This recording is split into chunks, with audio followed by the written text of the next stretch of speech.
just follow each other round. So this one is going to follow itself round. It's going to come in. And when you pair, you're squeezing it together.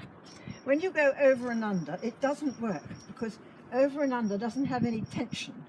When you pair, this one here is being squeezed by this one that's going to come round now, and it's going to go behind this one. Now again, you see, I'm holding it. It's being held up. Now this one's here, this one's coming, and this one's going to come. It's going to come behind here. So that actually, each one has a weaver in front and a weaver behind. Now when you do it, and you're trying to remember what to do, because you sometimes get a bit muddled up, just think about the fact that you've got two, and somebody behind always has a turn. So I think that'll happen anyway when you put this home together. The person who's behind always has a turn, but he always goes over the one in front. I'm not doing this.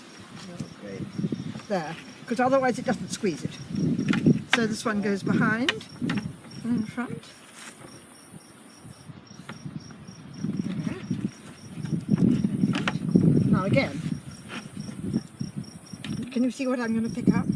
I'm going to pick this one up, and he's going to come, and he's going to go behind that one. It's much easier when you're not tied up. Much easier because you've got more room. Now, can anybody see? And these will all straighten out. It's just a question of getting the first row done. The one behind, see, he's waiting. He's underneath there. He's going to come and he's going to go behind there. And that is the important bit. Now I'm going to show you how to do a join, and then we'll look at the fence. This one goes round. And as I get round to the end, see, they're all starting to behave because they're all being squeezed. Otherwise they don't know what they're supposed to be doing. If you get confused in doing this, you can see that it's as if you're twisting these two. You keep twisting in the same direction with one in between each twist. It's called twining in weaving, actually. It's pairing in basketry. Now, I got to the end, so I got to do a join. So this one I think could be very happily put behind there. I don't want that going.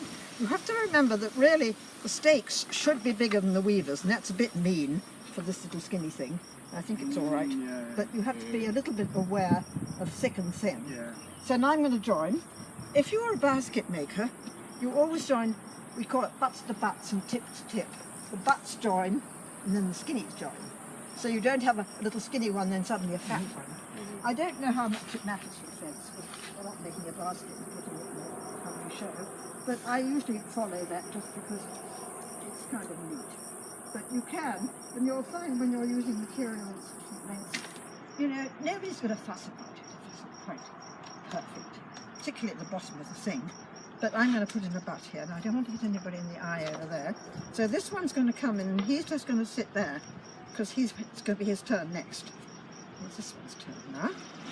Now this is this big one, and this is going to be a bit of a challenge because he's a bit skimpy.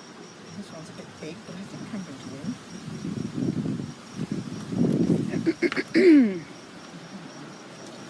I didn't actually. How nice it is, huh? The end is a bit tough. Oh.